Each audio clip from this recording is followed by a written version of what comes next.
سلام له خورشیده د 11 بجو خبرونو ته ښه راغلاست. په هرات کې د سیلابونو د بهېدو له امله تر اوسه 15 کسانو خپل ژوند له لاسه ورکړ او 10 نور ټپیان دي. په دې سیلابونو کې چې د هرات په 10 ولسوالیو کې راوتي یو شمېر کورونه په زرګونه جریبه کرنیزه ځمکه او نور څاروي هم له منځه تللي دي.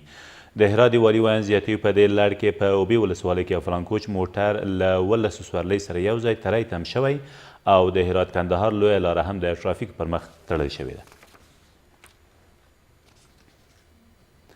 د هلمند په نهر سراج ولسوالۍ کې د یوې چاودنې له امله 12 ولسي وګړي ټپیان شول.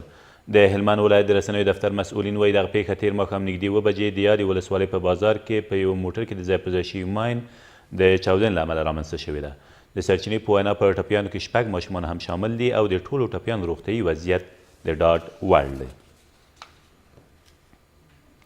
طالبانو د تخار په چاب سرحدي ولسوالۍ کې د سرحدي ځواکونو پر یو ټولي په برید کې 15 سرتیري له ځان سره بیولي دي.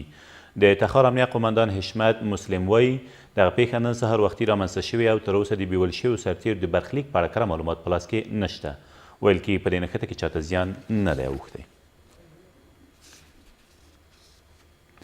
د ننګرهار په شیرزاد ولسوالۍ کې په یو توغندیز برید کې د 2 مېرمنو په ګډون 4 ولسي وګړي ووژل شول. د ننګرهار د والي ویاند ادعا کوي چې دغه توغندی د طالبانو له لوري توغول شوی خو طالبانو لا تر اوسه په دې اړه څه نه دي ویلي. د نوموړي په وینا په دې پیښه کې د مېرمنو او ماشومانو په ګډون 9 نور کسان هم ټپیان شوي دي. د افغانستان د سولې په اړه د امریکا ځانګړي استازي د ترکیې د ولسمشر له سراکار ابراهیم کالین سره په واشنګټن کې ولیدل. زلمي خلیزاد په خپله ټویټر پاڼه کې لیکلي چې په دې لیدنه کې یې د افغانستان د سولې په اړه خبرې کړي او دا چې ترکیه د افغانستان له سولې بهیر ملاتړ کوي هرکله یې کړی دی.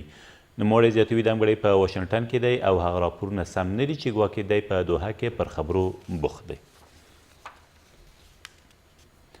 او د فرانسې په پلازمینه کې تېره ورځ د نوتردام تاریخي کلیسا ځینې برخې وسوځېدې.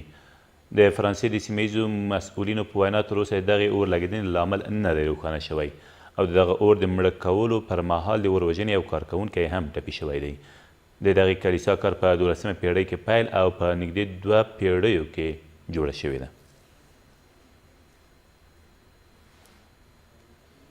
دا تر دې مهاله وروستي خبرونه، تر بیا مو الله مل.